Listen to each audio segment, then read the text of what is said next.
Hey guys, today we're doing IXL. Let's get started. Grow a dragon.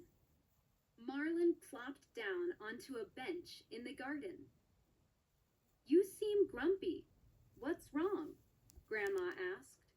She was weeding her balloon plant. The colorful bunches of balloon blossoms bounced in front of her face. The dragon parade. Ah, it's in 2 days. Nia and Kent and, well, all my friends are going, with their dragons. Grandma picked a teacup flower. Tea? It might help you feel better. She handed Marlin the flower cup of steaming tea. Only one thing will make me feel better, Marlin whispered. I know, but dragons cost a lot, Marlin sighed. Right, and it's not like you can just grow one. Marlin looked around his grandmother's garden. Wait, he said slowly. Maybe I can. May I look through your seed box?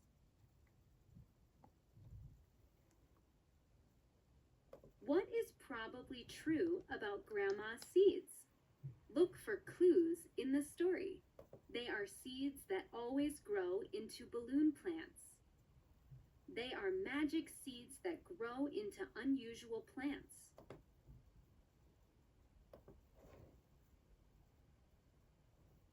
Marlin followed Grandma into the shed, where she handed him her seed box. Let's see. Marlin flipped through the packets. What's the right seed mix to grow a dragon? Grandma rubbed her chin. That's a pretty wild idea. But remember when you mixed peanut seeds and jelly seeds? Growing a peanut butter and jelly sandwich is one thing, Grandma said. Growing a dragon is something else. Marlin held up 3 packets. Fire seeds, lizard seeds, and wing seeds. I'll plant them together. Grandma smiled. It's worth a shot. Marlin took a seed out of each packet. He dug a little hole, put in the seeds, and covered them with dirt. Then he poured some water on them. Now he just had to wait and hope. Why does Marlin pick fire seeds, lizard seeds, and wing seeds? Look for clues in the story. His grandmother once told him that these seeds will grow a dragon. He reads on the packets that these seeds will grow a dragon. He wants seeds that remind him of what a dragon is like. The next morning, Marlin couldn't believe what he saw in the garden. There was a plant with a red stem and green leaves. A pink flower bud grew on the stem. Marlin touched the bud carefully with one finger. It was warm and smelled slightly of smoke. I did it! Marlin jumped in the air. Grandma came outside. Well, something is growing, that's for sure. Marlin ran his finger along the stem. It felt like petting a lizard. It's a dragon plant, he cheered. Grandma sighed. It could be. You won't know for certain until that bud opens. Remember what happened with my scrambled egg plant? True. Grandma's scrambled egg seeds just grew rotten eggs.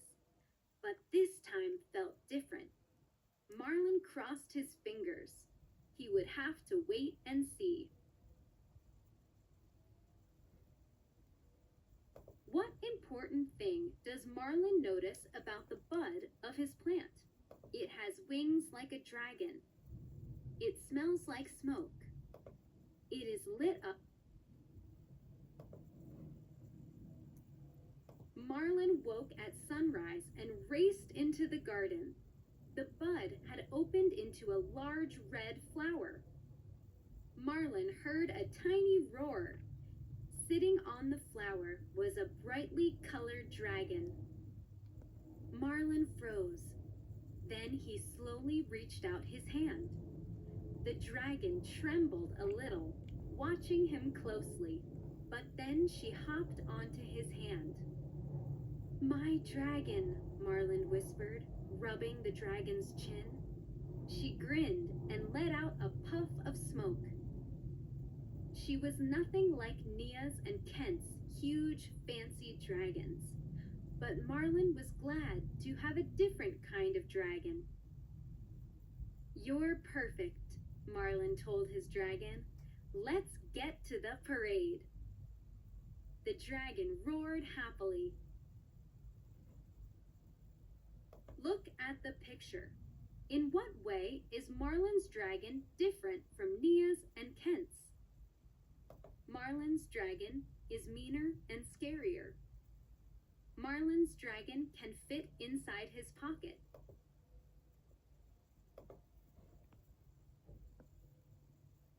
Forest Walker.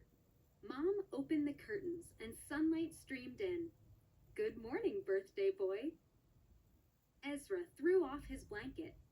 "Ooh, I smell pancakes." "That's right. I'm making you a birthday feast," Mom laughed. 7 is a big deal. In Ezra's village, turning 7 meant that you could go into the forest alone. But Ezra was excited for another reason. Your 7th birthday was also when you found out if you had the magical power to speak to trees. "Excited?" Mom asked. "Yes," Ezra said. "Trees know everything about everything. Imagine being able to ask them questions." "Oh, trees speak?" "Well, remember, most people in the village can't do it." Mom patted down his bedhead hair. "But you still get to go into the forest. So how about some pancakes?"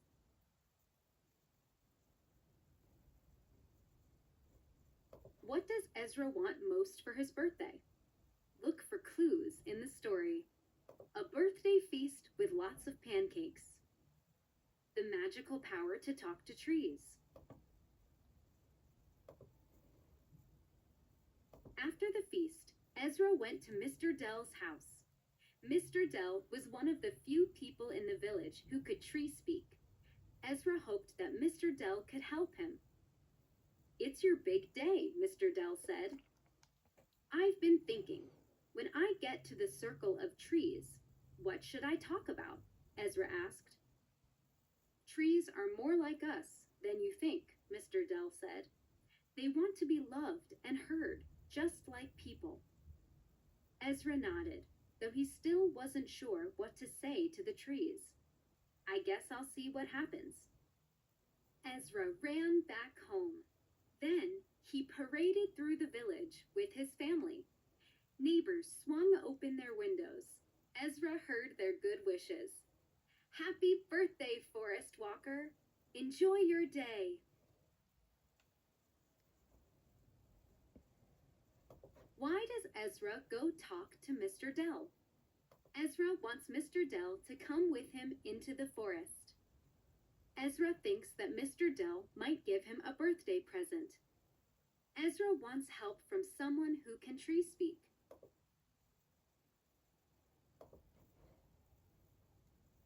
When they got to the forest, Mom hugged Ezra. "Enjoy your first walk alone." Ezra entered the forest. He walked until he came to a circle of giant trees. "Hello? I'm Ezra, from the village. I'm 7 today, but I guess you already know that." Ezra waited to feel something magical, but nothing happened. Minutes passed. "We had a huge feast this morning with a pancake pile as high as my knees." Ezra kept talking about his birthday. More time passed. His excitement turned into a heavy feeling. He sat down on the soft forest floor. Maybe he couldn't tree speak. Ezra thought about what Mr. Dell had said. Like people, trees wanted to be loved. He hugged his knees and thought about what made him feel loved. Look at the picture. What does Mom do that makes Ezra feel loved? She gives him toys on his birthday. She helps him to make pancakes. She listens to him when he talks.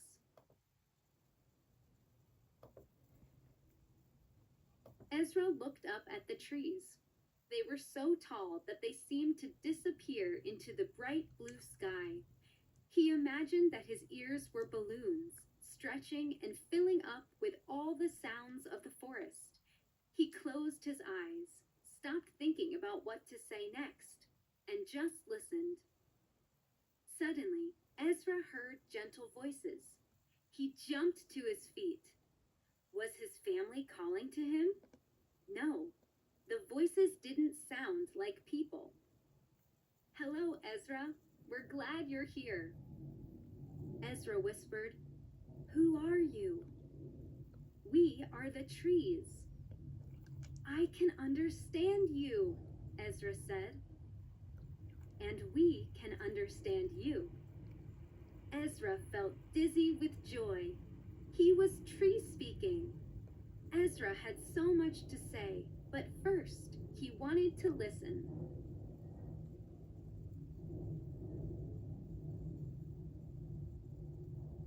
What happens to Ezra at the end of the story?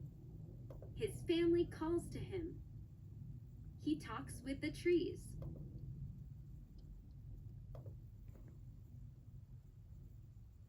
The three clues. Naya waited for Kit outside Grandfather's bedroom. Finally, the healer came out. Good news, Kit said. He didn't break his foot when he fell, but he needs to rest for a week. Naya and Mother looked at each other sadly. The Blue Moon dance was in 2 days. Naya and Grandfather always went to the dance together. Mother asked, Is there anything that can make him heal more quickly? Kit flipped through her medicine book. Well, some magic night star flowers would heal him right away, but the clues to find them are a little strange.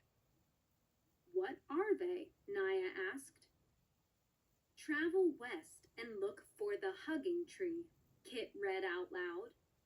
Then, cross the Queen's Bridge. Finally, look for stars in a night sky under the full sun. After the healer says Grandfather needs a week of rest, why do Naya and Mother look at each other sadly? Look for clues in the story. They know there is no medicine to help Grandfather. They think that Grandfather may miss the dance.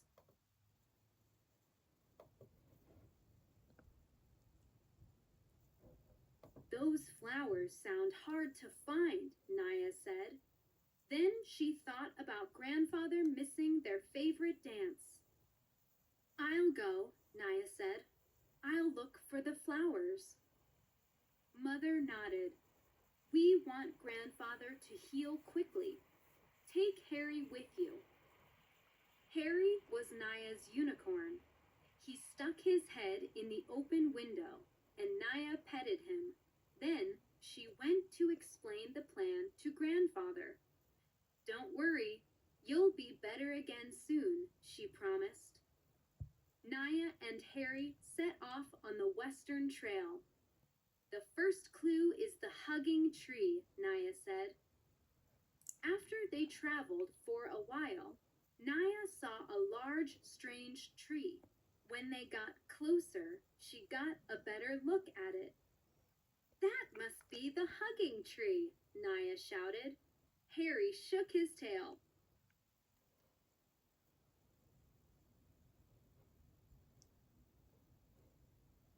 Look at the picture. How does Naya know that she has reached the hugging tree? She sees a sign on the trail that says hugging tree. She sees two tree trunks wrapped around each other.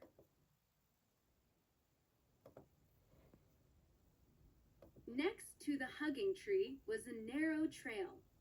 I bet we go that way, Naya said. It's time to look for the Queen's Bridge. Naya and Harry made their way along the trail. Soon they arrived at a river with 3 beautiful gold bridges. I wonder which one is the Queen's Bridge, Naya said. They all look the same. When Naya and Harry got closer to the bridges, they heard a buzzing sound. Look, Naya said, the middle bridge has a beehive under it. Queen bees usually live in beehives, so this must be the Queen's Bridge. Naya and Harry crossed the Queen's Bridge. Then they followed the path on the other side. Only one clue left, Naya said. Why does Naya guess that the middle bridge is the Queen's Bridge? She notices that the middle bridge is a beautiful gold color. She sees a path on the other side of the middle bridge. She thinks a queen bee is in a hive under the middle bridge. The last clue should lead us to the night star flowers, Naya said. Look for stars in a night sky under the full sun. Harry looked up. Yup, there's the full sun, Naya said. But how can we find stars in the night sky while the sun is out? Soon they came upon a field of beautiful dark flowers. Naya looked around. She had never seen flowers so black before. As black as the night sky, she said slowly. Then she noticed tiny white flowers peeking out between the larger dark ones. We found the night star flowers, Naya said. Naya jumped off Harry and began picking the white flowers. In her mind, she heard music and imagined grandfather spinning her around in the moonlight.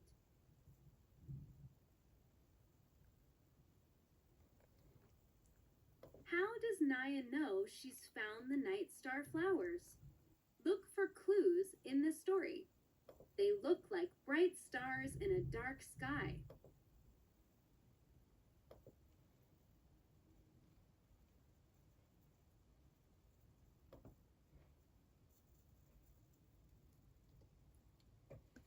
That's it, guys. Thanks for watching. Please like and subscribe. Bye.